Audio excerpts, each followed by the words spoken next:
孔布拉大學就喺小山丘上邊，由我哋酒店依住呢條斜路慢慢行上去就到啦。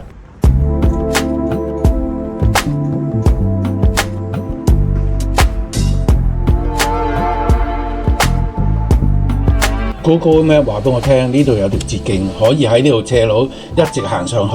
不過老友記就話：睬你都傻，我寧願拐一個大彎。我就冇有怕，直上。我來呀！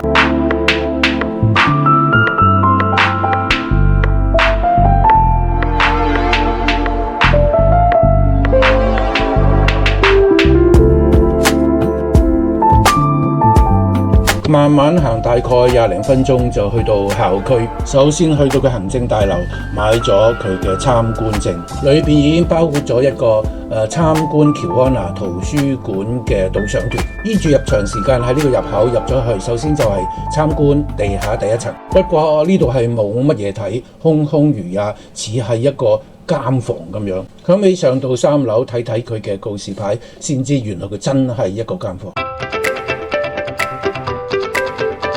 上到第2層就真係一個圖書館啦，但係呢個都唔係戲肉，真正嘅喬安娜圖書館係第3層。咁呢座圖書館係修建於1717年嘅，喺巴洛克風格嘅空間裏邊咧，金碧輝煌嘅鍍金浮雕同埋橡木書櫃咧係完美融合，就好似一座貴氣逼人嘅豪華宮殿。事實上佢曾經就係皇宮嘅一個部分，所以佢係世界10大最美圖書館之一。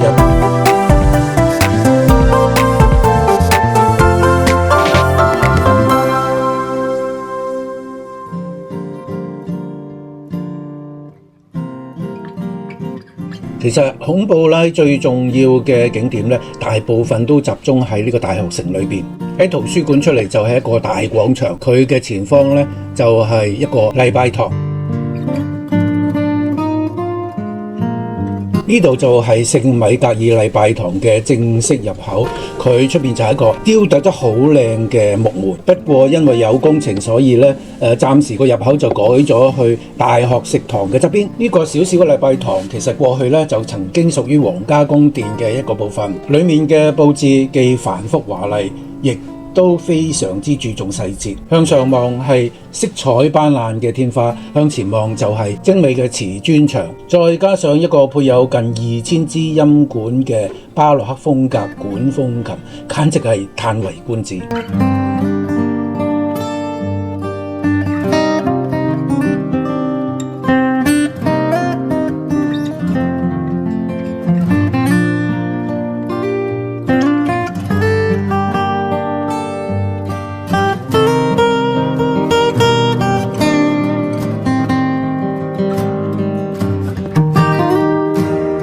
參觀完小巧精美、豪華而有氣派嘅教堂之後，就向住佢廣場正面嘅皇宮行過去。同樣地，皇宮裏邊嘅天花都係有一啲好精美嘅圖案。呢間會議室睇上嚟非常之有氣派。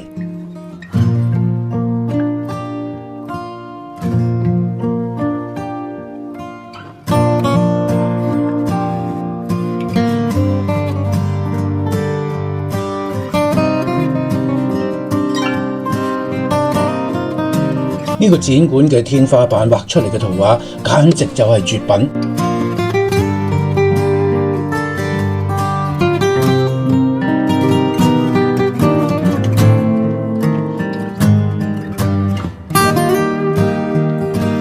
參觀完3個同皇宮有關嘅景點之後，慢慢行過去大學嘅化學實驗室。入咗門口先經過佢一個課堂，然後就係一系列嘅展覽廳。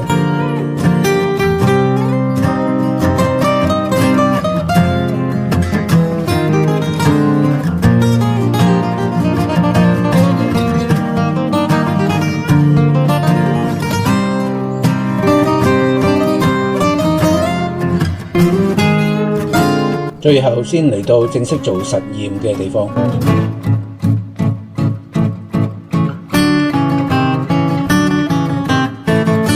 接住落嚟就係參觀呢一個古怪展廳。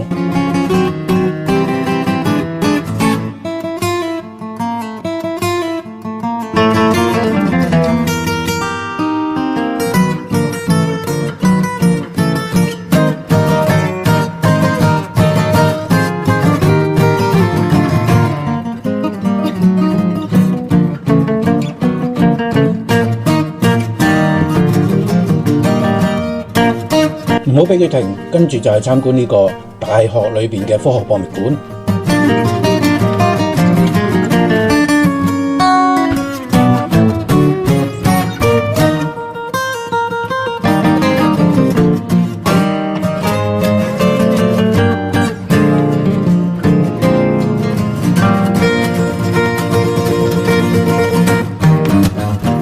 嚟到呢個部分，感覺上好有神秘感。博物館裏邊除咗可以見到一啲恐龍嘅模型之外，仲有一啲好古怪嘅動物嘅標本。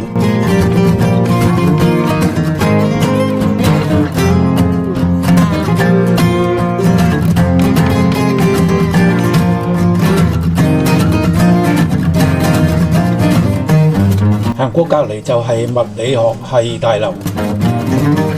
入咗門口同樣係一個課堂，裏面展示咗唔同嘅儀器。因為興趣唔係太大，稍事停留就離開啦。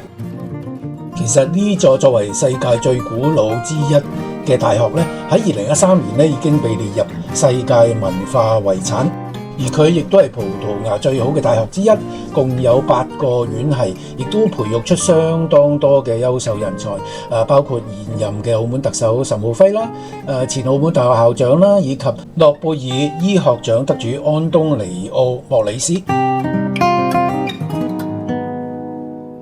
大學區裏邊除咗教學大樓，亦都有一啲民居。呢一段路就有不少嘅塗鴉。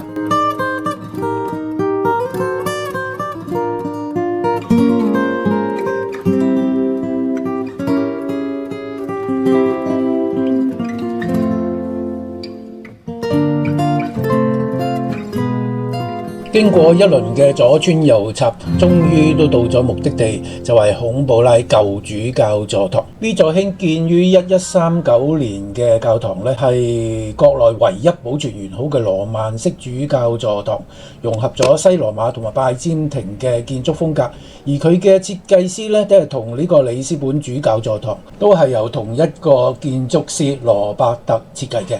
沿住斜路慢慢行上去，就可以發現有另外一間教堂，佢就係新主教座堂。不過我哋嘅參觀證係唔包括呢兩間教堂，所以就新主教座堂隔離就係主教宮，而家就變成一個藝術博物館。似乎入去裏邊參觀嘅遊客就唔係太多，但係喺呢度咧可以居高臨下睇到山下邊嘅景色。計劃中今日最後一個景點就係大學裏邊嘅植物公園，行下就碰到一隻高竇貓兒伏喺佢自己嘅貓舍上邊。呢隻貓好靚，左右眼嘅顏色都唔同，不過同佢打招呼呢，佢就睬都唔睬我。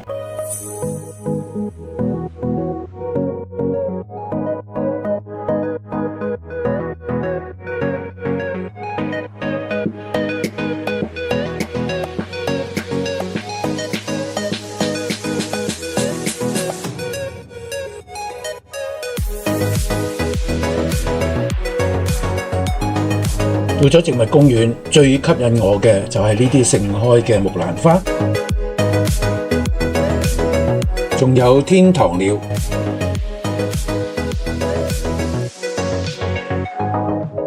據講，植物公園係有成250多年嘅歷史，係建於1772年，屬於葡萄牙以至世界上最古老嘅植物園之一。